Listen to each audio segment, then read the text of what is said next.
Começa agora o programa 20 Minutos com Breno Altman.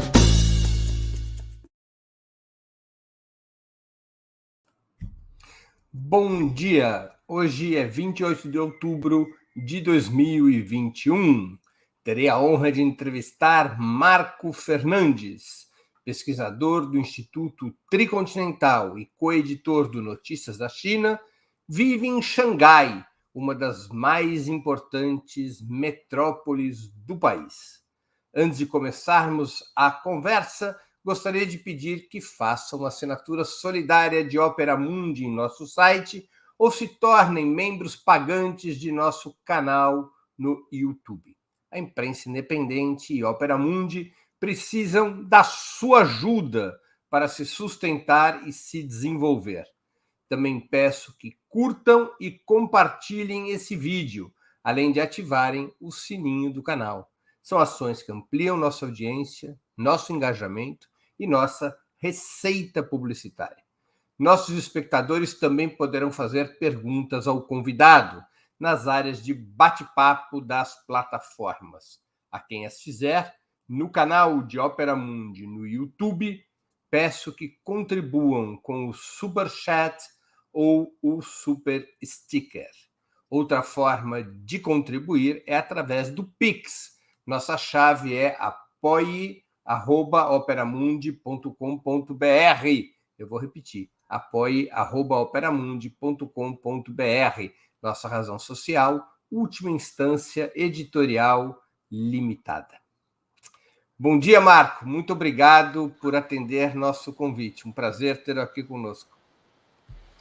Bom dia, Breno. Prazer é todo meu. Uma honra estar aqui. Eu sou espectador assíduo aí do canal e desse programa. Então, estou muito feliz aqui de poder conversar com você. Marco Fernandes, como é que você foi parar na China? Pois é, meio longe, né? Bom, eu vim para cá por conta de trabalhos ligados à pesquisa, né? Eu sou pesquisador do Instituto Tricontinental. A minha companheira é chinesa também, teve também a oportunidade de vir para cá, ela está muito tempo fora, ela cresceu fora da China, e aí juntou a fome com a vontade de comer, a gente veio para cá mais ou menos 1 ano e meio. E estamos aqui tentando aprender um pouquinho desse país imenso e que está se tornando o centro do universo, né? O que mais te agradou e o que mais te estranhou no país? Olha, acho, claro, que o mais difícil para a gente é o choque cultural, né? E acho que principalmente a questão do idioma e a questão da escrita, né? É muito difícil você estar num lugar em que você é analfabeto, praticamente, né? Eu tô aqui 1 ano e meio, ainda tô penando aqui para aprender, né? Ainda não falo Fala mandarim. alguma coisa em chinês. Woshi Bashiran. Eu sou brasileiro. E aí tô me lascando. É alguma coisa. Mas o mais difícil é ser analfabeto, né? De fato, no dia a dia. Claro que hoje com celular, você tem leitores, né? Enfim, que traduzem, mas aquela coisa mais cotidiana que você não tem a agilidade de ler as coisas, saber o que está acontecendo, eu acho que isso é o mais difícil. Agora, a tua companheira fala chinês. Ela, na verdade, ela fala cantonês, né? A família de Guangdong. Então ela fala cantonês, que é um outro idioma, mas está aprendendo mandarim agora, né? E está aprendendo a ler, inclusive, coisa que ela não sabia, porque ela é de Hong Kong, na verdade, originalmente, saiu com 3 anos, então ela não tinha aprendido a escrever, a ler e escrever. E agora ela está aprendendo, né? É mais disciplinada. O cantonês está para o mandarim como o espanhol para o português? Essa era a minha esperança, mas não tem nada a ver, é impressionante. São 2 idiomas completamente diferentes, não se entendem em nada. E é muito curioso, né? Porque os europeus, tratam os seus idiomas similares, como português e espanhol, como 2 idiomas, né? Mas cantonês e mandarim são 2. O cantonês seria um dialeto, né, do chinês, mas é um outro idioma, né? É um outro idioma. Meu Deus. E o que mais te encantou no país? Olha, muitas coisas até agora. Eu acho que, acima de tudo, o momento que esse país está vivendo, né, é um momento é um momento de transformação, né? O país está vivendo, a gente vai falar sobre isso, né, o programa inteiro, os últimos 2 anos, principalmente, tem muita gente dizendo que é uma mudança comparável a de 40 anos atrás, né, quando o país começou o processo de reforma e abertura. E isso você vê no dia a dia, né, nas conversas, e claro, né, com o acirramento das tensões com os Estados Unidos, esse processo também está se acelerando. E, claro, para quem é socialista, para quem é de esquerda, está acontecendo uma virada à esquerda desse país, que há muito tempo não acontecia, né? Então, acho que isso do ponto de vista mais ideológico. Agora, do ponto de vista cotidiano, eu diria a comida. Eu sou fascinado pela comida chinesa. A comida chinesa, na verdade, é um universo gigantesco. São 27 províncias. Cada província tem a sua comida. Às vezes, cada região da província tem a sua comida. E é uma descoberta cotidiana. A comida chinesa é parecida com a comida chinesa que a gente come aqui no Brasil? Dá para chegar no restaurante e pedir frango xadrez, arroz, com aquele arroz colorido e rolinho primavera? O rolinho primavera tem, o arroz eles chamam de... o arroz eles fazem, um arroz com as sobras, né? Mas os temperos são completamente diferentes, né? Eu lembro quando a minha companheira chegou no Brasil, a gente morou 2 anos aí, e quando ela chegou no Brasil, ela foi num restaurante chinês, ela falou, cara, eu não sei de onde é essa comida, na China é que não é. Né? Então, de fato, é uma adaptação imaginária da comida chinesa ao gosto brasileiro, né? Entendi. É muito diferente aqui. Você chegou na China, já havia começado a pandemia? Eu cheguei, na verdade, Breno, a gente saiu do Brasil dia 19 de março do ano passado. Chegamos aqui dia 21 para 22. E a gente chegou aqui no domingo. Na terça-feira foi o dia que a China fechou, quer dizer, que passou a exigir quarentena obrigatória de 14 dias para quem viesse de fora. E no domingo a China fechou as fronteiras. E parou de emitir visto, e parou de... né? Então, na verdade, a gente chegou aqui quase aos 40 do segundo tempo e, ao mesmo tempo, saímos do Brasil justamente quando estava terminando. Tem vários amigos que brincam. Eles dizem a última festa que eu fui em 2020 foi a festa de despedida de vocês, porque foi justamente no sábado, ali pelo dia 14, dia 15, e dali a 2 semanas já estava começando a loucura, né? Por falar em 40 minutos do segundo tempo, o Santos venceu por 2-0 o Fluminense e escapamos da zona de rebaixamento. Por isso o meu humor de hoje, não é porque eu estou te entrevistando, não. É porque pela primeira vez na história o Santos parecia que ia cair e escapamos da zona de rebaixamento. O campeonato não acabou ainda, Breno. Cuidado. Mas agora tô tranquilo. Tô 3 pontos acima da Z4, tô bem. Bom, eu ando mais feliz com o meu Corinthians também ultimamente, apesar do nosso técnico que não é o melhor de todos, mas o time promete para o ano que vem, né? Marco, como é que foi atravessar a pandemia no território chinês? Olha, foi um privilégio, né, Breno? Foi um privilégio porque a gente não viveu aqui a tragédia humanitária que o mundo inteiro viveu, né? Aqui na China, na verdade, foram 2 meses praticamente, né? Foi janeiro, fevereiro, e mais concentrado, mais focado em Wuhan, né? Então, na verdade, no total foram 4.000 e poucas pessoas que morreram até agora. Isso chegou a ser quase um dia no Brasil, né? Alguns meses atrás. Nos Estados Unidos também a mesma coisa. Então, na verdade, a gente tem até, para ser bem sincero, até um pouco de culpa, assim, sabe? Porque a gente está o tempo inteiro falando com os amigos, com família, e a gente aqui vivendo uma vida normal, né? No máximo, claro, a gente tem os cuidados que o governo toma, a gente tem que usar máscara em todo o transporte público até hoje, nunca deixamos de usar máscara, e a gente tem no celular, né? A gente tem sempre aplicativos que fazem rastreamento, né, de onde a gente vai, para poder saber se você teve alguma área de risco ou não. E a gente até hoje, você entra num cinema, tem que mostrar o código de saúde, você vai para a estação ferroviária, tem que mostrar o código de saúde. Graças a isso e outras medidas, o governo chinês tem superado. Nós estamos vivendo de novo um surto agora, mas, mais uma vez, a questão de 2, 3 semanas para eles controlarem, já com um nível de eficiência que só isso aí já daria uma conversa inteira, né? Você mora em Xangai. Xangai. Uma cidade com poucos habitantes, né? Pouquinho. Tem uns 28 milhões, mas está crescendo, então vai chegar a ser uma metrópole um dia. 28 milhões. 28 milhões. Mas 28 milhões em Xangai, mas na verdade, se você pegar a conurbação urbana aqui da região, você chega a uns 70 milhões em talvez máximo 100 quilômetros de raio. Assim. Aqui é muita gente, né, nessa região. Quero ser aí agora. Agora são 10h25 da noite. 10h25 da noite. 12 horas. Não, 11 horas mais.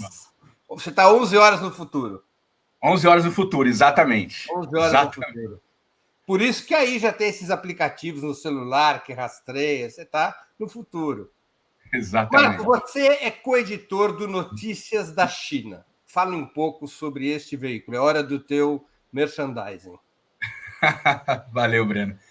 Então, na verdade, Notícias é um boletim que a gente começou a fazer mais ou menos há um ano e meio, foi em abril, maio do ano passado, e que, na verdade, quando a gente veio para cá, a gente tinha uma ideia de mandar e-mail para alguns amigos com notícias da China, enfim, informações básicas, mas foi justamente nesse momento em que começa a se acelerar a guerra midiática do Império, né, contra a China.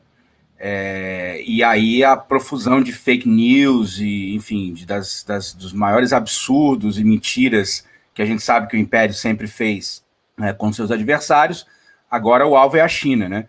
Então a gente começou a se preocupar, vou ser bem sincero com você, um dos cliques que eu tive foi um dia, não vou dar nomes aqui, não vou trabalhar com nomes, mas ouvindo um podcast muito bom de um veículo muito progressista, que eu gosto muito, inclusive, no Brasil, e que isso era mais ou menos fevereiro, março do ano passado, em que o assunto era Hong Kong.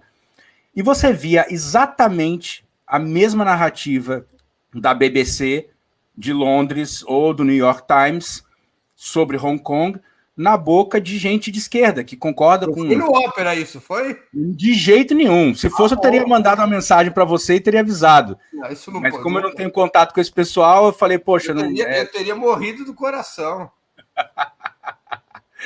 Mas é isso, aí a gente fala, olha, se a esquerda brasileira, latino-americana, já está começando a reproduzir, né, a narrativa do Império, a narrativa mentirosa do Império, tem alguma coisa muito errada, né? Então a gente falou, olha, vamos fazer alguma coisa estando aqui, né?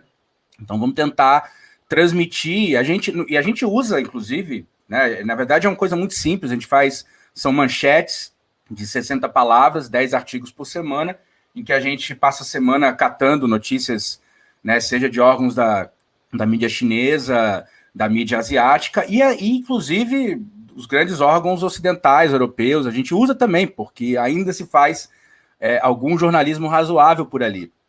Então a gente tenta fazer isso, e agora acabamos de começar um novo produto, que é o Vozes Chinesas, que aí é um passo a mais que a gente está dando, que a gente traz 5 artigos, aí são resumos, são artigos maiores de intelectuais chineses, aí com artigos mais longos, com mais debate, mais profundo, sobre temas candentes da sociedade e da política chinesa. E a gente tem feito isso já faz algumas semanas, mas oficialmente a gente lançou na semana passada. Então nós temos esses dois no sábado. O público pode acessar o Notícias da China e agora o Vozes da China. Bom, a gente tem um site que o nome é um pouco difícil, porque é um nome chinês, Dongsheng. Vou colocar devagarzinho, a nossa produção vai colocar na tela. Dongsheng News, então é DONGSHENG,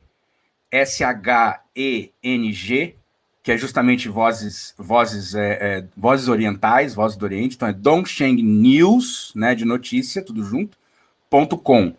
Lá no site você pode se inscrever para receber por e-mail também o boletim aos sábados, o Notícias da China, e aos domingos o Vozes Chinesas. E nós temos também um canal no YouTube, onde a gente publica vídeos de 2 minutos toda semana com 4 notícias, 4 manchetes da semana. Eu vou pedir até para a produção entrar na página e a gente poder ver como é que é a página do Notícias. Ótimo. A página, aliás, é bem bonita. Tá bom, Igor? O Igor está aqui na produção.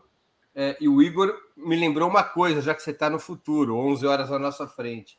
É a prova de que o futuro é socialista. Exatamente. Igor acertou em cheio. Enquanto ele sobe a página de Notícias da China, deixa eu começar a entrar nos nossos assuntos principais. Bora lá. O que mudou na vida interna da China com a radicalização por parte dos Estados Unidos da polarização econômica, militar e ideológica? Aqui temos a página, está subindo aqui, pessoal, em chinês. Não, acho que não é essa, não. Não é essa. Estou na página errada. É. Então, faz uma coisa, Marco, para ajudar a nossa vida. Coloca na área de bate-papo qual é o endereço, que aí o Igor só clica e abre. Estamos entrevistando Marco Fernandes, um brasileiro em Xangai, que agora vai nos contar tudo sobre a China. Bom, vamos lá então. .org.com, é que você falou .com. Ai, meu Deus, desculpa, perdão. Então, eita, ruim de propaganda que é uma desgraça. Vamos colocar de novo esse endereço na tela, Igor, e vamos subir a página para o pessoal ver. Muito bem. Então, eu vou repetir a pergunta, Marco. O que mudou na vida da China com a radicalização por parte dos Estados Unidos da polarização econômica, militar e ideológica? Olha, está mudando muita coisa, Breno. Na verdade, eu vou te contar uma historinha rápida sobre isso. Eu tive aqui em novembro de 19. É esse mesmo, é essa página. É isso aí. O endereço, vamos botar aqui embaixo o endereço, dongshengnews.org, para quem quiser acessar, vale muito a pena, eu acesso com frequência.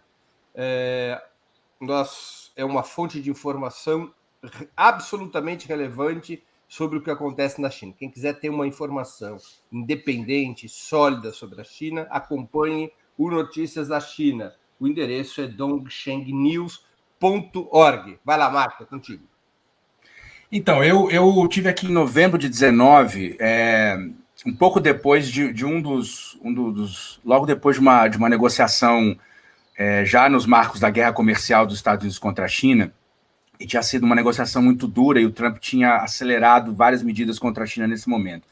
E a gente estava conversando com um professor da universidade aqui de Tsinghua, em Pequim, e ele contou uma coisa muito interessante. Ele falou assim, olha, ontem à noite, a TV chinesa, teve o canal, né, da CCTV, passou um filme sobre a Guerra da Coreia, que não era transmitido na TV há mais de 30 anos.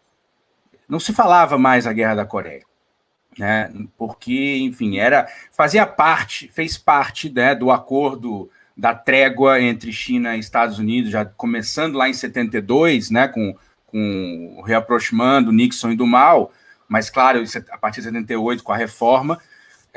Então, houve uma trégua, a China, né, isso é muito claro nos textos do Deng, nas narrativas do Deng, que era um acordo, para eles era um movimento tático, foi um movimento tático, que permitiu a China chegar onde ela chegou hoje, mas isso também teve um preço ideológico, que foi um recuo, digamos, né, e uma trégua ideológica em relação ao Império. Então, esse professor contava, olha, passar esse filme sobre a Guerra da Coreia, para quem não sabe, né, a Guerra da Coreia aconteceu logo em seguida da Revolução Chinesa, né, começa em 1950, em que os Estados Unidos invadiram a Coreia, a República Popular da Coreia, né, e a China entrou na guerra para defender o seu próprio território, evidentemente, porque é aqui do lado, mas também em solidariedade ao povo coreano contra o imperialismo. Então, passar esse filme significa que as coisas estão mudando aqui nesse país, porque não se falava mais sobre a Guerra da Coreia. E o que a gente viu, sobretudo no último ano, é uma aceleração desse processo. E aí a gente poderia falar vários exemplos, mas eu acho que o que está ficando claro é que a China agora está sofrendo, né, depois de muitas décadas, ela virou também um alvo do Império. E isso está fazendo o país se revirar ideologicamente e voltar, na verdade, né, às suas origens, socialistas, anti-imperialistas, e aí, enfim, a gente pode conversar aqui muito sobre o que a China vem fazendo no sul global, na África, na Ásia, na América Latina, mas é evidente que cada dia que passa a gente vê um movimento maior da China, seja nas Nações Unidas, seja em fóruns internacionais, né, de um realinhamento global, geopolítico, mas internamente a gente tem visto muito isso aqui, né, uma juventude que volta a ter interesse pelo maoísmo, né, que volta a ter interesse pelo marxismo, um partido comunista que também, né, o presidente Xi é o primeiro a falar de marxismo toda semana, né? Então, assim, a gente pode, não vou prolongar muito aqui a resposta, mas para sintetizar isso, né, há uma mudança ideológica em curso aqui na China, sobretudo na juventude, e ela está ligada, evidentemente, a esse novo cenário geopolítico, né, e aos ataques que os Estados Unidos não vão parar de fazer contra a China, né? Os Estados Unidos, com um acordo militar firmado com a Austrália e o Reino Unido sobre a Força Naval no Pacífico e no Índico, parecem estar impulsionando uma nova corrida armamentista. Foi assim, em grande medida, que a economia soviética quebrou há 30 anos. Esse é um fator de preocupação e reação do governo chinês? Olha, Breno, nem tanto, porque primeiro que a economia da China é incomparavelmente maior à economia da União Soviética, né? A China hoje, por exemplo, ela está gastando em média 2 e pouco por cento do seu PIB com orçamento militar. É muito pouco, né? Porque também a China, quando quebrou, gastava 52%. Pois é, exatamente. Não do PIB, perdão. Você está falando 2,5% do PIB, né? Do PIB, exatamente. 52% do orçamento, o que deveria ser alguma coisa como 12%, 13% do PIB. Pois é, então, desse ponto de vista é incomparável. E a China, bom, a China tem uma vantagem, aliás, que chama-se Rússia, né? A China tem uma amiga forte, que também dá para a China, digamos, uma retaguarda do ponto de vista militar, e que ela ela tem menos necessidade de investimento. Agora, a China está investindo muito, evidentemente, na questão militar, mas, sobretudo, do ponto de vista da defesa, né? A China não tem interesse também em chegar no número de armas nucleares que os Estados Unidos têm, nem que a Rússia tem, mas a China tem tido um aumento muito grande da tecnologia militar para a defesa, né? Então, isso, inclusive, já um consenso no Pentágono e Washington, que a China tem uma capacidade de defesa, por exemplo, eles têm um sistema para desmontar satélites de comunicação do inimigo. Uma eventual guerra no Mar do Sul da China, por exemplo, em 5 minutos, todas as tropas, os navios, etc., do adversário da China não vão ter comunicação, né? Porque a China tem essa capacidade. Então, de fato, isso não preocupa do ponto de vista, digamos, da economia, mas, claro, do ponto de vista geopolítico e do ponto de vista, enfim... Toda a indústria de defesa da China é toda estatal? Olha, eu arrisco dizer que sim. Eu não saberia dizer todos os fabricantes, mas aqui tudo é estatal, né? Tudo que é estratégico, aqui é estatal, né? Aparentemente, Marco, a peça-chave da estratégia americana contra o governo chinês, o espaço-chave, se deslocou de Hong Kong para Taiwan, com apoio às correntes independentistas da ilha. O que poderia ocorrer se o governo de Taipei, capital de Taiwan, fosse definitivamente pelo caminho da independência? O governo de Xi Jinping poderia adotar uma resposta militar, ainda que os Estados Unidos venham dando sinais de que apoiariam a decisão de Taiwan? Olha, esse é o tema mais delicado aqui na China, né, Breno? Isso é uma coisa que para eles é inadmissível, né? Inadmissível que Taiwan declare independência. Espero sinceramente que a líder de Taiwan não faça essa besteira, porque isso vai ser considerado como uma ofensa gravíssima, né? E evidentemente que os Estados Unidos estão justamente fomentando essa tensão, né? A gente viu, inclusive, Hoje, pela primeira vez, né, a líder de Taiwan admitiu publicamente que há 2.000 tropas dos Estados Unidos no último ano fazendo treinamento em Taiwan, né, toda a movimentação aqui no Mar do Sul da China, em torno de Taiwan. Então, assim, é muito preocupante. De fato, é muito preocupante porque esse é um tema ainda mais, mais que Hong Kong, né? Porque Hong Kong, toda a tensão que houve no ano passado, Hong Kong é parte da China, assim, desde 97, então isso nem se discute mais, né?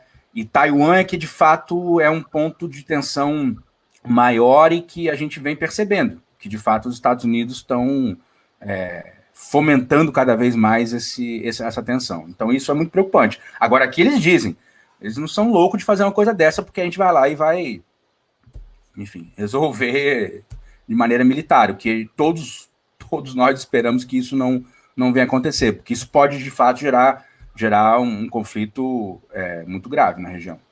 Deixa eu só fazer aqui uma localização para os nossos espectadores. Taiwan é uma ilha, foi para onde os nacionalistas do Kuomintang fogem quando é vitoriosa a Revolução em 1º de outubro de 49. O Partido Comunista, o Exército Popular de Libertação, toma a China continental e os nacionalistas fogem para Taiwan. E desde então se estabeleceu um conceito de que Taiwan é uma ilha rebelde, ela faz parte da China.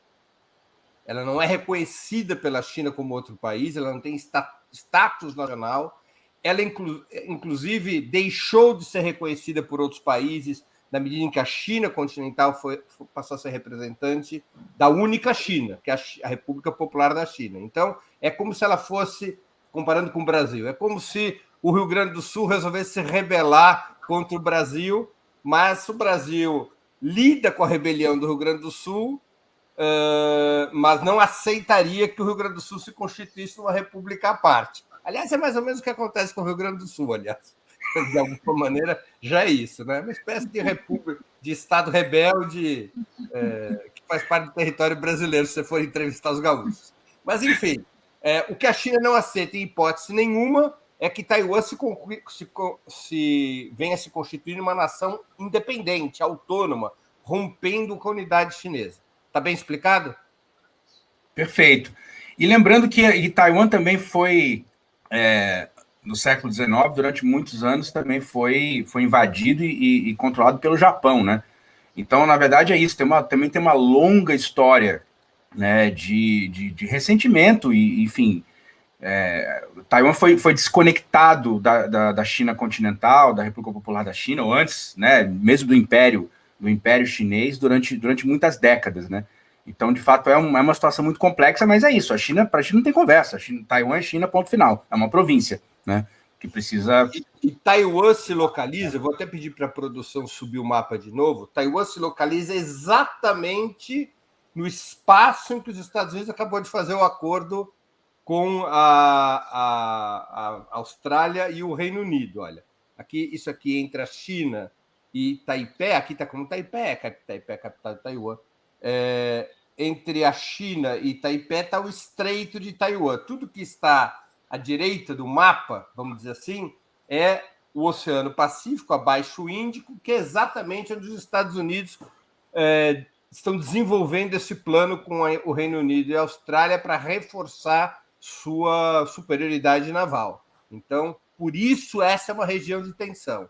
Se Taipei declara independência, a China poderia dar uma resposta militar e os Estados Unidos têm sua força nacional disponibilizada na região para intervir. Essa é a lógica da atual tensão militar.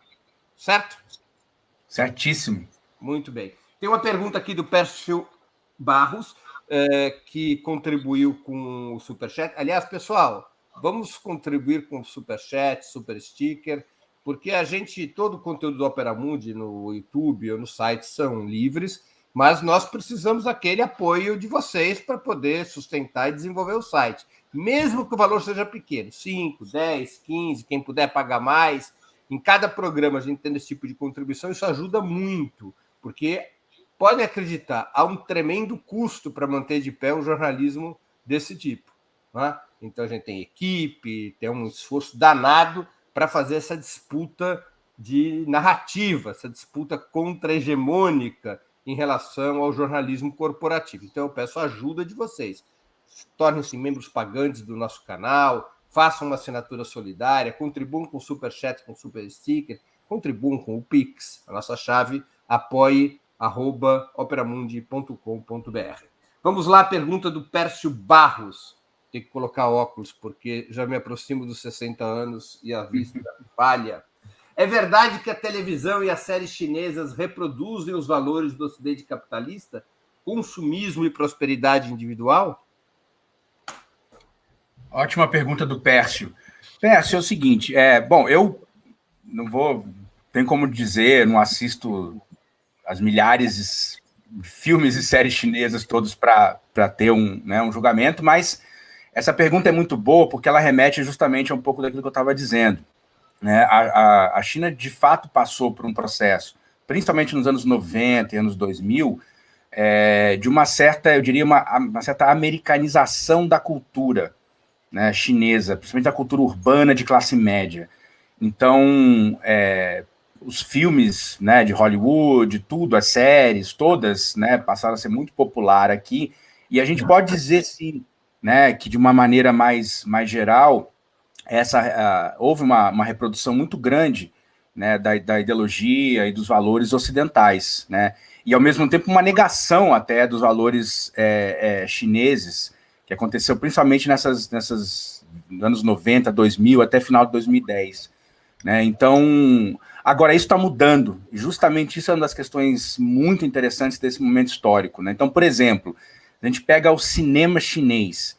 Né? O cinema já faz 6 anos que os filmes chineses superam os filmes estrangeiros, claro, sobretudo os de Hollywood, em bilheteria.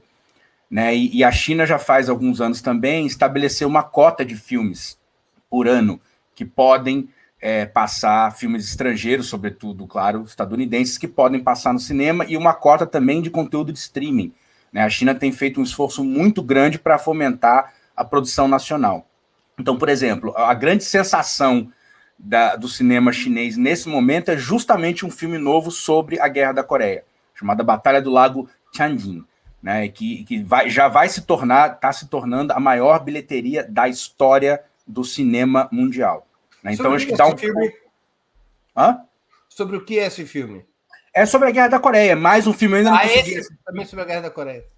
Porque aquele que eu falei que passaram em 2019 era um filme clássico dos anos 60, né? Esse é um filme que acabou de sair, é um blockbuster que acabou de sair e que já faturou bilhões de yuans em um mês e meio. Ele foi lançado no feriado nacional, justamente, né, no feriado que comemora a Revolução, a fundação da República Popular da China, e esse filme já está pintando, já vai, não sei se já chegou a esse ponto, mas já tem tudo para vai se tornar a maior bilheteria da história do cinema mundial. Então, acho que isso dá um pouco o grau de como que está também havendo uma virada do ponto de vista cultural, exatamente, e aí com atores, né, super famosos. Tem um cara que fez o filme lá do Guerreiro, do Lobo Guerreiro, que é um filme que ficou muito famoso aqui também, que deu origem a esse termo que é pejorativo no Ocidente, né, dos lobos guerreiros, diplomatas chineses, que agora não houve mais desaforo, não levam mais desaforo para casa dos diplomatas ocidentais.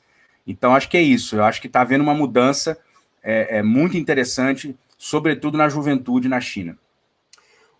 Marco, um novo conceito emergiu na política chinesa recentemente, o de prosperidade comum. A distribuição de renda e riqueza assumiu o lugar central na estratégia de desenvolvimento, substituindo o crescimento econômico? Passou a importar a cor do gato? Porque a frase do Deng Xiaoping há 40 anos atrás, quando questionaram as reformas, ele era questionado internamente sobre a abertura ao capitalismo para fazer a China crescer, o Deng Xiaoping respondeu com um ditado popular chinês: não importa a cor do gato, desde que ele casse ratos. Por isso que eu te pergunto, a cor do gato passou a importar? Passou a importar, mas justiça seja feita ao Deng, essa frase famosíssima dele. O Deng já dizia, que a gente vai ter que, no futuro, voltar a se importar com a cor do gato. Isso tem, justiça seja feita ao camarada Deng Xiaoping. Agora, de fato, pro camarada Xi Jinping, isso não tem dúvida, né? E, na verdade, isso é um processo que começa já quando ele assume a presidência em 2012, né, com o Programa de Alívio da Pobreza, né, que foi o primeiro passo, digamos assim, que foi de erradicar a pobreza extrema na China.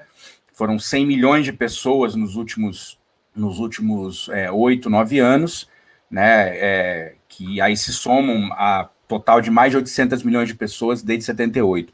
Mas, de fato, isso para o Xi foi uma política desde o primeiro dia, né, e agora estão dando o próximo passo, que é justamente combater a desigualdade, que é grande. Agora, uma coisa que não dá para esquecer na China, porque é o seguinte, quando a gente pensa nos países ocidentais, capitalistas, a gente pensa no Brasil, né, historicamente, quando há um aumento da desigualdade de renda, né, é porque os de baixo estão perdendo, né, não é só uma questão relativa, né. A gente passou vários momentos no nosso país, estamos passando de novo agora por um momento de empobrecimento da população. O que houve na China foi uma coisa única, porque ao mesmo tempo que, sim, de fato, aumentou a desigualdade social, mas a renda e as condições de vida da classe trabalhadora melhoraram muito em comparação por exemplo, se você pega 78 como marco inicial, né? Então, na verdade, você pega o gráfico chinês, é assim, né? Quer dizer, aumenta a desigualdade entre ricos e pobres, mas quem está embaixo não parou de crescer, né? Agora, de fato, isso já chegou num limite, né? Tá chegando num limite para a economia chinesa, e que agora a economia chinesa vai precisar resolver isso. E também do ponto de vista político, ideológico, essa questão agora se tornou central, né? É preciso dar melhores condições ainda mais para grandes setores da classe trabalhadora. Mas lembrando que, olha, a classe média chinesa hoje é de 400 milhões de pessoas, né? Então, eles estão projetando... 2 Brasis.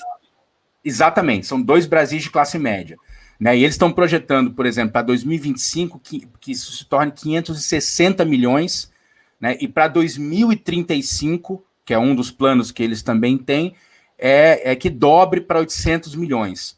Né? O que agora, eles chamam de classe média por aí, Marco?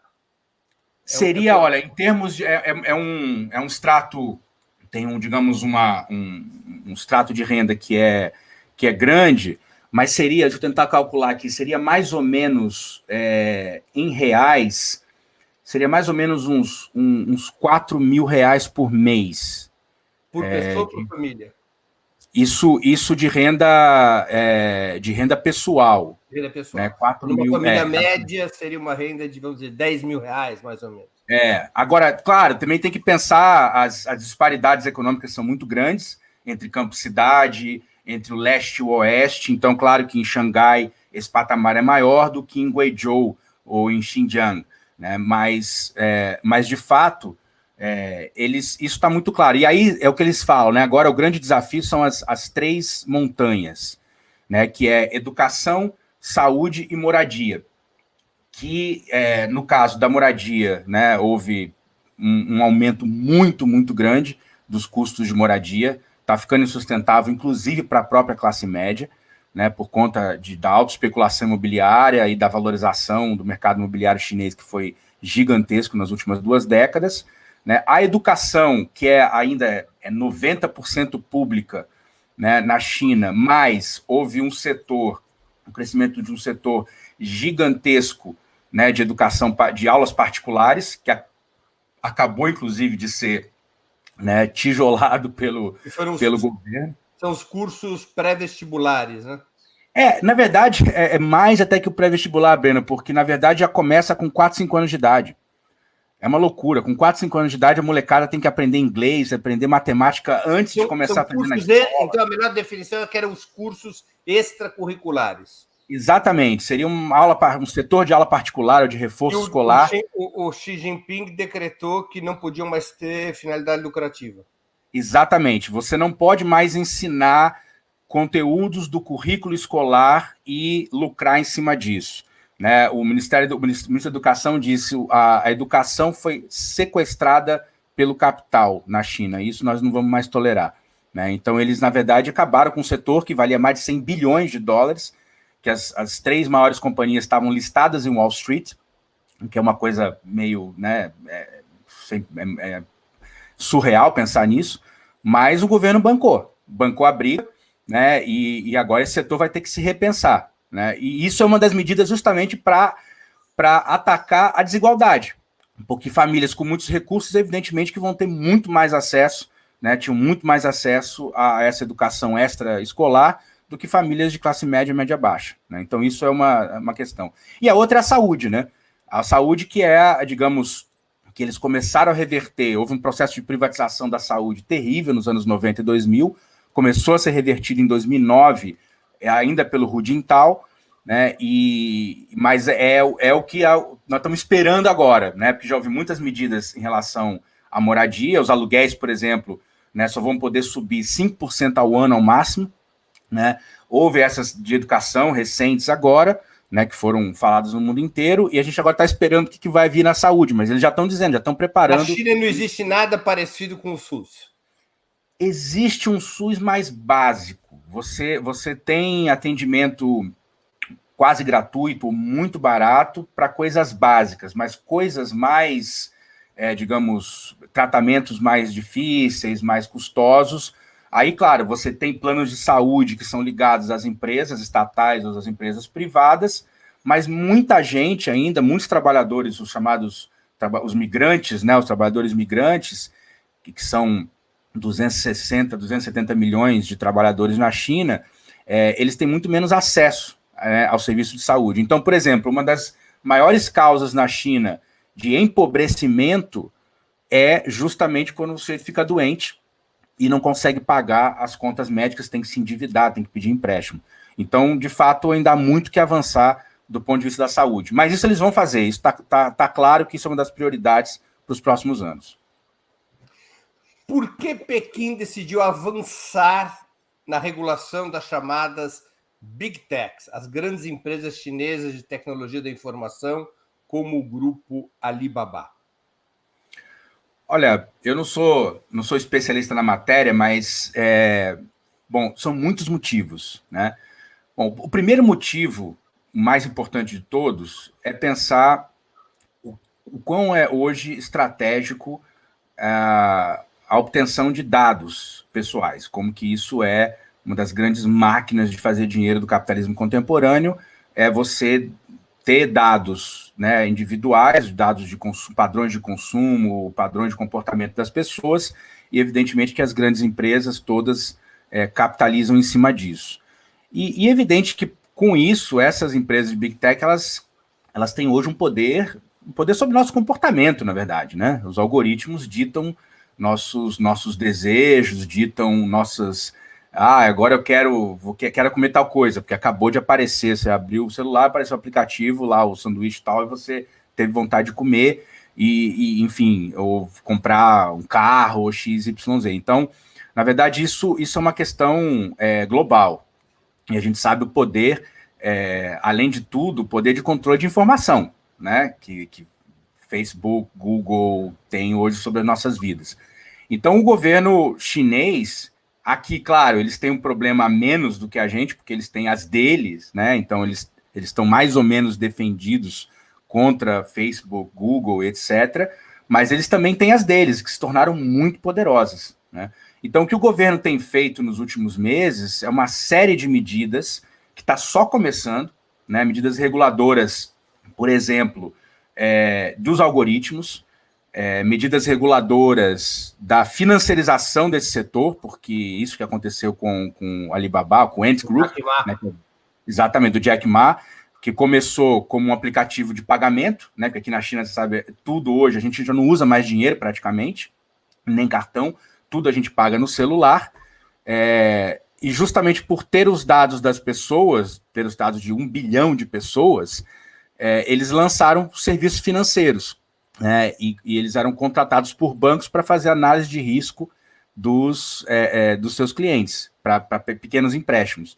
Com isso, eles viraram um gigante financeiro que estava para ser vendido, as ações iam ser vendidas em Wall Street por 37 bilhões de dólares, e o governo justamente decidiu parar. Desde então, foram muitas outras medidas. Por exemplo, os comerciantes das plataformas de entrega de comida, que eram obrigados a escolher uma plataforma ou outra, eles acabaram de mexer nisso. Os trabalhadores entregadores de comida dos aplicativos daqui, a Meituan, que é a maior de todas, acabou de tomar uma multa de mais de 500 milhões de dólares, né, relativo a práticas monopolistas. Então, eles estão atacando por todos os lados, e eles têm dito isso, né? Isso é só o começo de uma série de medidas de controle das Big Tech. E só para terminar, uma coisa interessante, faz uns 2 meses um artigo na Economist dizendo, morrendo de inveja, de como o governo chinês tem poder para se contrapor às Big Tech, dizendo, a gente aqui no Ocidente, a gente gostaria de ter algum poder sobre Facebook e Google, algum poder de regulação, mas a gente não tem poder. E eles na China estão conseguindo fazer isso, né? Então, de fato, e aí é onde você vê a diferença, né, entre o que é um governo socialista e o que é um sistema capitalista, né? Aqui, de fato, o poder político tá nas mãos do Partido Comunista, e isso não se discute. A burguesia tem poder econômico, mas não tem poder político. Exatamente. Deixa eu fazer uma pergunta. Está dando eco, começou a dar eco. Por que será? Opa. A Marta Martinovich, ela fez uma pergunta. A medicina chinesa é muito diferente da medicina capitalista alopática. É possível esclarecer esse assunto da saúde? Essa foi... O pessoal quer aproveitar que há um brasileiro em Xangai e extrair todas as informações. Bom, a medicina tradicional chinesa também é mais uma coisa, está passando um momento muito interessante de resgate, né? Claro, os princípios são muito diferentes, são princípios estabelecidos há mais de 2.000 anos, né? Princípios... eu acho que basicamente a gente poderia traçar uma diferença. Quer dizer, a medicina ocidental, ela trata as doenças, as enfermidades de maneira localizada. Então, você tem um problema no fígado, é um problema no fígado. Tem um problema na garganta, você vai tratar a garganta. A medicina chinesa olha para você, para o sujeito, né? E olha para possíveis desarmonias do seu corpo e da sua mente. Então, na verdade, a medicina chinesa parte de um princípio muito mais abrangente, holístico, digamos, do que a medicina ocidental. E o mais interessante que tem acontecido aqui na China, isso também é uma política do Xi, é de não só retomar a tradição da medicina chinesa, que também estava sendo relegada a segundo plano pela medicina ocidental, mas é de investir muito em pesquisa científica para começar a entender melhor, claro, aí científica dos padrões ocidentais, mas para poder entender também melhor o funcionamento, por exemplo, dos medicamentos chineses, né, baseado em ervas, baseado em animais, etc, etc. Mas aí teria que chamar um especialista para falar melhor sobre isso. Marco, o que tem representado para a economia chinesa a crise da Evergrande, essa gigantesca imobiliária chinesa? O que levou a essa crise? Quais são os riscos que ela oferece e o que o governo tem feito para enfrentá-la? Olha, o risco não é um risco tão grande como grande parte da mídia ocidental anunciou, né, nos últimos mês e meio, 2 meses. De fato, é uma dívida gigantesca, são mais de 300 bilhões de dólares, isso é mais ou menos o PIB da África do Sul, por exemplo, né? Mas, primeiro, isso aconteceu por uma dinâmica do sistema econômico chinês, que funcionou durante muitos anos, uma dinâmica de alta alavancagem, né? Quer dizer, de grandes empresas captando muitos empréstimos com a liquidez do mercado chinês muito alta, dinheiro barato, né? Então, grandes empresas como a Evergrande apostaram em captar muito empréstimo, ao mesmo tempo um faturamento gigantesco de vendas, porque a Evergrande se tornou a maior construtora da China, então estamos falando de centenas de bilhões de yuans de faturamento anual. A Evergrande é uma construtora e também uma imobiliária, quer dizer, ela controla toda a cadeia produtiva da construção civil, é isso? Mais até, Breno, eles chegaram ao ponto de... Eles têm por exemplo, estão com uma fábrica de automóveis elétricos, entendi, né? Eles são um grupo econômico gigantesco, mas de fato... Mas na sua atividade principal, eles têm o terreno, eles constroem e eles próprios vendem os imóveis diretamente ao distinto público. Tá bem. Exatamente. Eles contratam, né, milhares de construtoras pequenas, menores, médias, né? Eles hoje já são um grupo gigantesco, mas basicamente é isso. Então, eles se endividaram e constroem, diferente do que aqui no Brasil, em que a atividade de incorporação normalmente é separada de construção. Então, basicamente, eles fizeram essa aposta, mas o que mudou? Por que a Evergrande entrou em crise agora? Porque o governo, em agosto do ano passado, baixou um novo decreto, justamente vendo a escalada do endividamento dessas grandes empresas, que limitou a captação de empréstimos de empresas como a Evergrande. E aí foi todo o setor imobiliário. Então a Evergrande parou de conseguir os empréstimos para rolar as suas dívidas gigantescas. Você não pode mais tomar empréstimo para pagar empréstimo e seguir girando a bicicleta. Parou a bicicleta. Exatamente. E aí isso é mais um capítulo daquilo que o Xi anunciou em 2017, né, como princípio regulador do governo para o setor, que casas são feitas para morar, não para especular. E justamente o que houve na China nos últimos 20 anos, né, foi um aumento exponencial da especulação imobiliária. Para você ter uma ideia, quem comprou uma casa, um imóvel, no ano passado, só 16% das pessoas estavam comprando a primeira casa. Em comparação com 2012, onde 60% dos compradores estavam comprando a primeira casa. Ou seja, a maior parte absoluta de quem comprou uma casa no passado já tem casa.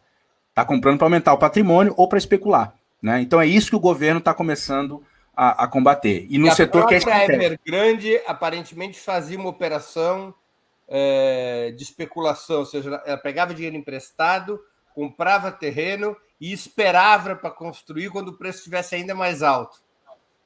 Exatamente, isso foi feito no país inteiro durante 15, 20 anos, e a Evergrande ela ganhou justamente nisso. Mas aí é uma dinâmica também do mercado imobiliário e de pessoas, muita gente com muito dinheiro para investir.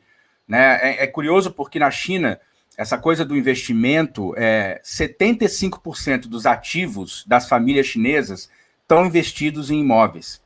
Né? Tem muito pouco ativo financeiro. Exatamente. Então, todo o dinheiro vai para lá. Né? E aí os preços foram para Marte. Né? E o que o governo está fazendo para enfrentar a crise da Evergrande ou até mesmo para impedir que ela contamine a economia chinesa? Muitas coisas ainda, digamos, comendo pelas beiradas. Então, por exemplo, o que começaram a fazer no mês passado foi que cidades em mais de 10 províncias começaram a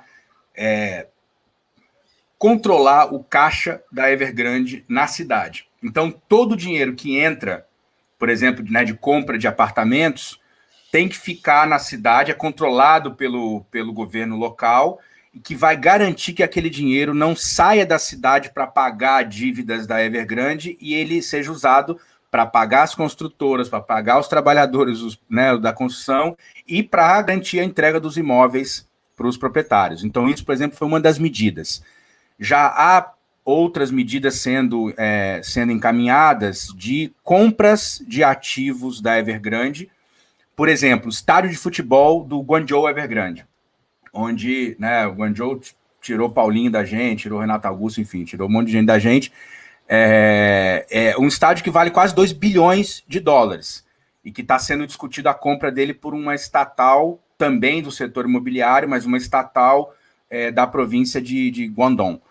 Então, isso há uma série de medidas que estão sendo boladas, mas ainda não tem, digamos, uma bala de prata, e nem vai ter, provavelmente. Tá parecendo que o governo... Não se cogita a estatização da Evergrande. Parciais, aí que tá, né? A China criou um aparato, né, financeiro, estatal e de ativos estatais que dá para ela muitos instrumentos.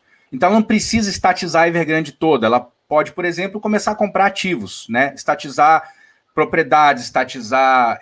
por exemplo, a Evergrande acabou de vender uma participação que tinha num banco, um banco estatal de uma província do norte, por $1,5 bilhão, né? Então, o banco foi lá e comprou de volta. Então, é isso que parece que o governo vai fazer. Agora, o mais importante é que o governo vai estar aproveitando, né, justamente, essa é a brecha que o sistema queria, como diria o Mano Brown, né, para justamente começar a intervir mais no setor imobiliário. E é isso que a gente vai ver daqui para frente cada vez mais. Marco, fala-se muito nos últimos dias em uma crise energética na China. O que está se passando? Bom, são muitos fatores, né? Primeiro, um dos mais importantes é que a China começou a instituir uma série de limites, né, de emissões de carbono, né? Por quê? Bom, a China é um país que hoje, aí números variam, mas mais ou menos 60% da energia chinesa é produzida por termoelétricas a carvão, né? E são muito poluidoras. A China se comprometeu, né, com um conjunto de medidas, que inclusive hoje anunciou algumas medidas mais concretas e metas para os próximos anos. A China precisa diminuir as emissões de CO2. Então, isso foi a primeira coisa. Houve em várias províncias, e aí acho que talvez tenha faltado um pouquinho de coordenação, né, do governo central com os governos provinciais, para diminuição dessas emissões. Então, várias termoelétricas foram fechadas, por exemplo. Ao mesmo tempo, também há limites de consumo de energia que estão sendo aplicados nas províncias. Ao mesmo tempo, o governo também veio fechando muitas minas de carvão por questões de segurança. Não sei se vocês sabem, mas na China, há 10 anos atrás, morria uma média de 2.000 trabalhadores nas minas de carvão por falta de segurança. Exatamente. Esse número ano passado foram, acho que, menos de 200. O governo tem uma série de medidas também para controlar esse problema. Então, isso também afetou. E uma outra coisa importante, o que afetou foi um aumento da demanda global por produtos industrializados chineses, né? Lembrando que a China hoje produz 28% de toda a manufatura global. Então, essa recuperação da pós-pandemia, principalmente nos países do norte global, também geraram um aumento de demanda para a indústria chinesa. Então, houve também um aumento do consumo de energia, né, e que não foi acompanhado por um aumento da produção de energia. Então, isso tudo foi uma espécie de uma tempestade perfeita, como eles dizem, né, e que está afetando a produção energética no país, e que o governo agora vai ter que lidar. Não é simples, né? Porque são muitos fatores internos e fatores externos. Agora, a China está apostando num grande programa de impulso da energia solar e eólica, não é? Exatamente. A China hoje é a maior investidora, mas de longe, o que a China investe em energia eólica e energia solar é mais do que o resto do mundo somado, né? E aí, energia eólica, energia solar, energia nuclear, que a China também agora, recentemente, ano passado, né, inaugurou as primeiras usinas com tecnologia 100% chinesa, e já tem usinas programadas para serem construídas nos próximos anos. Usinas hidrelétricas, né, a China também tem uma disputa com Itaipu, um é mais volume, o outro é mais produção, mas a represa de Três Gargantas, né? E a China acabou de inaugurar uma outra mega hidrelétrica. Então a China está, de fato, investindo pesado e comprometida com as metas do Acordo de Paris, comprometida com as metas de controle das emissões globais, né? E, na verdade, com um comprometimento que a gente não tem visto, por exemplo, dos Estados Unidos nos últimos anos, né? Quando, por exemplo, o Trump saiu do Acordo de Paris, o Biden voltou, mas os Estados Unidos ainda não tem uma política clara de redução de emissão para as próximas décadas. Marco, você já tocou nesse assunto, mas eu queria aprofundar um pouco. Como é que é a participação do povo na política chinesa? O retorno de Xi, do PC chinês, é um discurso mais próximo dos paradigmas tradicionais do marxismo, do maoísmo, a chamada linha de massas, impulsionam o desenvolvimento democrático do país e o protagonismo popular? Olha, isso não há dúvida, Breno. Isso não há dúvida de que quando o Xi assume em 2012, houve uma reunião de alta cúpula do partido que chamou centros de pesquisa, think tanks da China, e a pergunta era: quais são as maiores fragilidades do governo chinês hoje? Isso em 2012.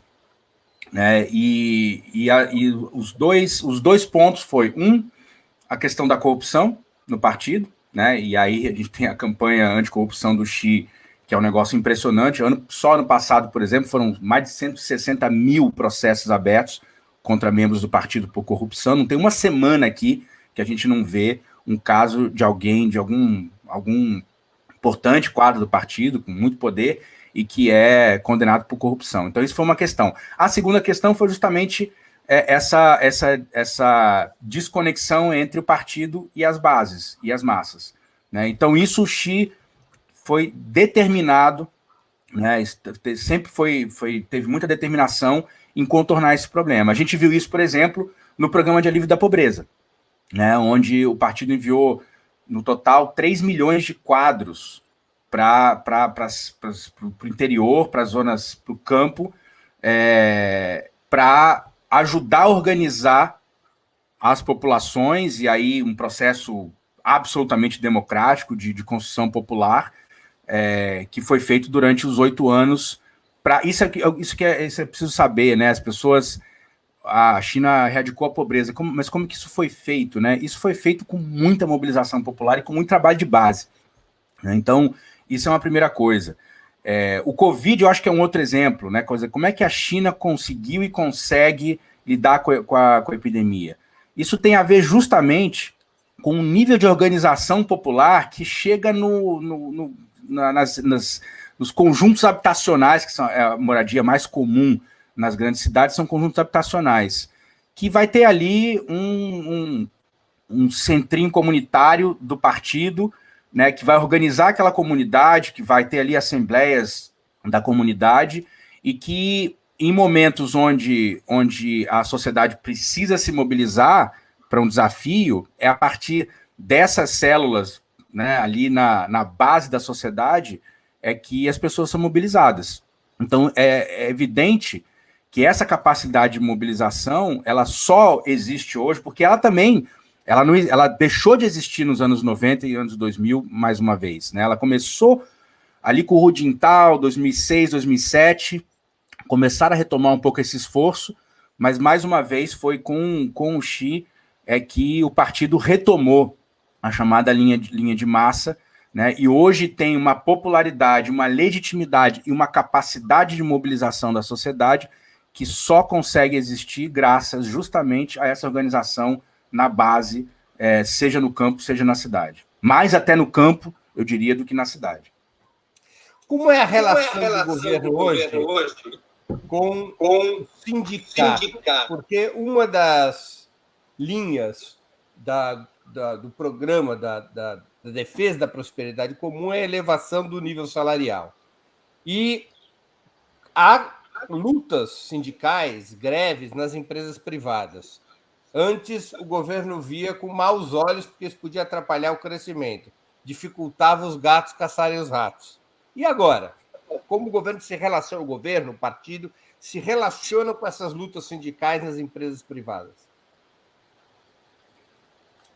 Eu vou começar citando o nosso camarada Elias Jabbour, uma das nossas grandes referências aí nos estudos sobre China, que já esteve aqui também mais de uma vez.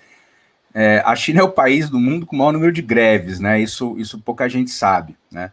É claro que os termos das lutas sindicais na China são diferentes, né, de países como o Brasil, de países como a América Latina, né, na medida em que é evidente que aqui existe um sistema socialista, né, tem um partido que, claro, que controla o poder de Estado e também, né, a organização sindical, mas o que a gente tem visto, né, sobretudo nos últimos anos, é um aumento dessas lutas, que de fato você tem razão, durante um bom período, aí tem vários casos famosos, né, da Foxconn, enfim, muitas lutas no Sul, que não foram apoiadas pelo partido, ou em algum momento aquilo não interessava, né, a tática do momento, mas o que de fato tem acontecido, quer dizer, toda essa movimentação do partido para as bases, ela também gera, né, uma maior organização. E não é só, inclusive, nos sindicatos, né? Quer dizer, o partido tem também se feito cada vez mais presente nas direções das empresas, né? Já houve um aumento também exponencial nos últimos anos. Se não me engano, hoje quase metade das grandes empresas no setor privado, tem células do partido, né? Então, há uma relação entre partido, empresas e trabalhadores que é muito diferente, né, do que a gente está acostumado no Ocidente, nos países como a América Latina. Entendi. Tem uma outra pergunta do Pércio Barros, que voltou aqui a contribuir com o Superchat. Pércio Barros tem sido nosso puxador de dízimos no programa de hoje. Ele pergunta, Marco, a obsolescência programada dos produtos exportados chineses versus ecologia. Em um ano todos quebram. Há alguma autocrítica?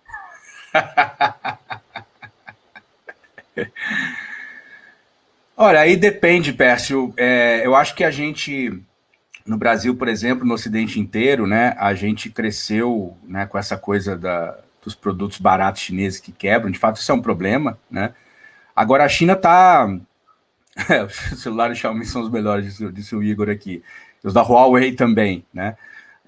A China está passando também por um período de transição nesse sentido, né? Quer dizer, há um aumento da tecnologia aplicada nos produtos, né? E a imagem dos produtos vagabundos que quebravam em 6 meses, né? Isso está mudando também no país, né? Agora, é claro, aí a gente vai entrar no que são essas grandes empresas, como é que funciona o sistema de produção de aparelhos eletrônicos. Eles não são feitos, de fato, o PS tem razão, eles não são feitos para durar 5, 10, 15 anos como eram antigamente. Mas isso é uma tendência geral da produção dessas grandes empresas de produtos eletrônicos. Uma pergunta da Laurita 942. A China tem comissões de fábrica? Sim, a China tem comissões de fábrica. Sim, todas as fábricas têm, todos os locais de trabalho têm ali células, comissões do partido. Mas, de novo, uma dinâmica diferente da nossa, né? Muito bem. Marco, nós estamos chegando aqui ao final da nossa entrevista, muito interessante. Eu vou te fazer 2 perguntas que eu sempre faço aos nossos convidados. A primeira pergunta: qual livro você leu ou está lendo e gostaria de indicar aos nossos espectadores? A segunda: qual filme ou série? O livro, eu graças ao Igor, na conversa aqui antes do programa, eu estou lendo um livro agora, que ele me mostrou que já tem em português, eu até não ia indicar por causa disso, que chama A China, o século XX da China, de um intelectual muito importante aqui, da esquerda chinesa, chamada Wang Hui, esse professor, inclusive, de Tsinghua, que eu mencionei.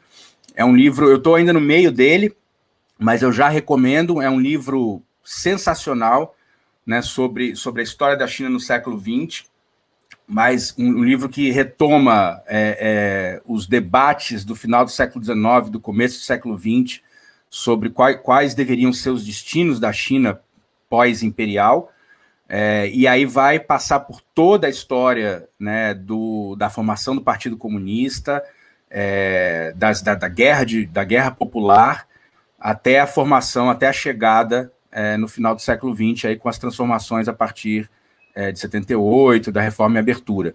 Mas é um livro de mais ensaístico e ele tem muita informação, mas ele tem muita análise, né? E acho que é muito interessante ler esse livro hoje, porque aí a gente começa a perceber várias das questões centrais do debate político contemporâneo, né, e do que o Xi tem representado nos últimos 10 anos, como que são os debates que estão aparecendo no livro inteiro, né? Alguns dilemas, por exemplo, sobre a linha de massa, sobre qual o papel do partido. O livro, então, é do Wang Hui. O livro é A China, século XX.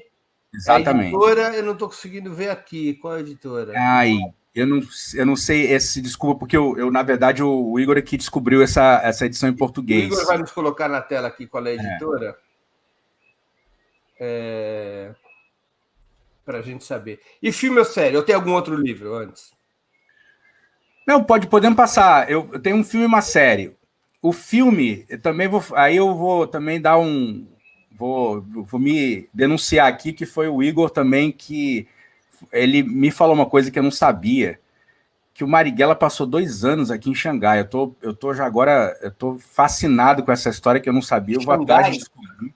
Pois é, segundo o Igor, o Marighella passou 2 anos na China e teve aqui em Xangai algum tempo, eu não sabia. E aí eu sei que tá para estrear o filme aí no Brasil, né? Finalmente, depois de 2 anos de espera. E aí eu vou confessar que por um acaso da vida, eu acabei assistindo esse filme, eu tive acesso a esse filme há uns 2 anos atrás. É um filme sensacional. Então, todo mundo, a partir da semana que vem, tem que ir para o cinema, porque assistir esse filme é mais do que ver um filme, é um ato político no momento que nós estamos vivendo no país. Dia 4 de novembro, completam-se 52 anos do assassinato de Carlos Marighella. Exatamente. 59 de 2021. Tá certo a minha conta? 52 anos, tá certo a minha conta. 52 anos, exatamente. Do assassinato de Carlos Marighella, e exatamente o dia da estreia do filme. Baita mística, hein? Baita. Estreia na sexta-feira que vem, que é o dia...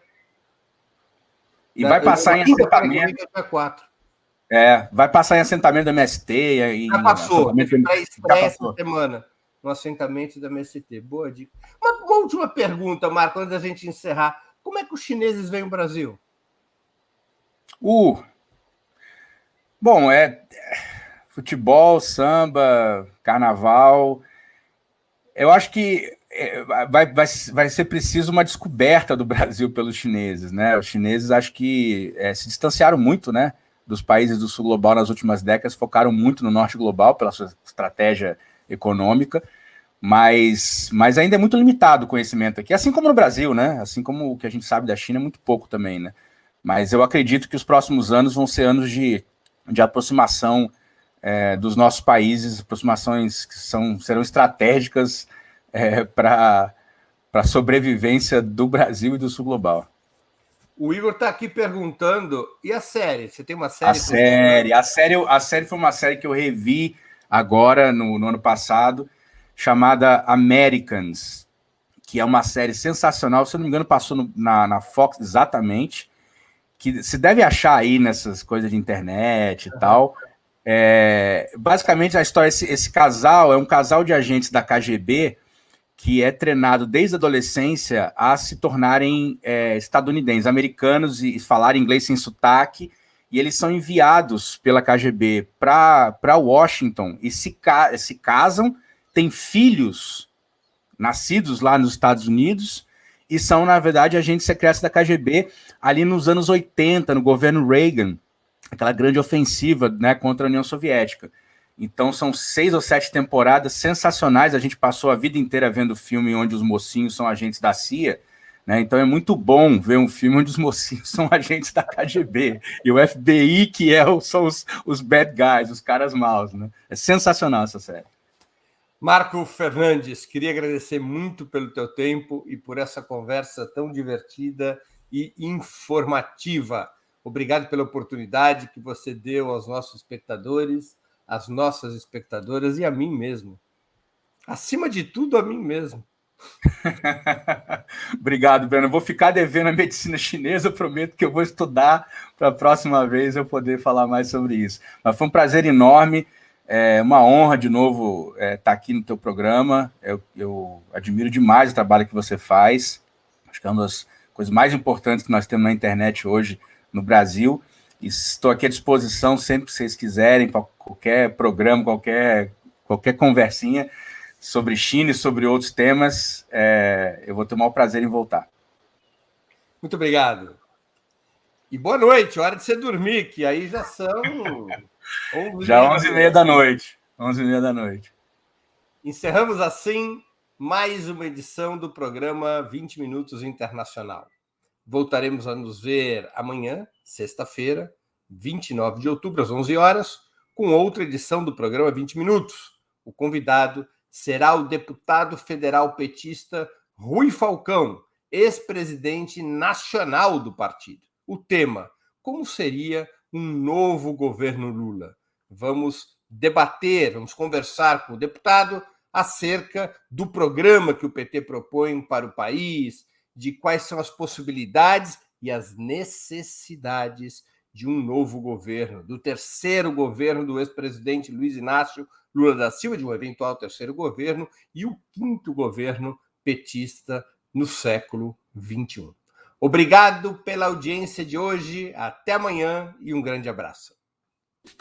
Para assistir novamente esse programa e a outras edições dos programas 20 Minutos, se inscreva no canal do Opera Mundi no YouTube.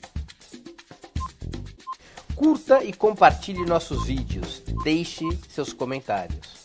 O jornalismo de Opera Mundi é mantido com o seu apoio. Faça uma assinatura solidária em www.operamundi.com.br. Com um pequeno valor mensal, você nos ajuda no desenvolvimento de um jornalismo independente e de qualidade. Obrigado pela audiência e até a próxima.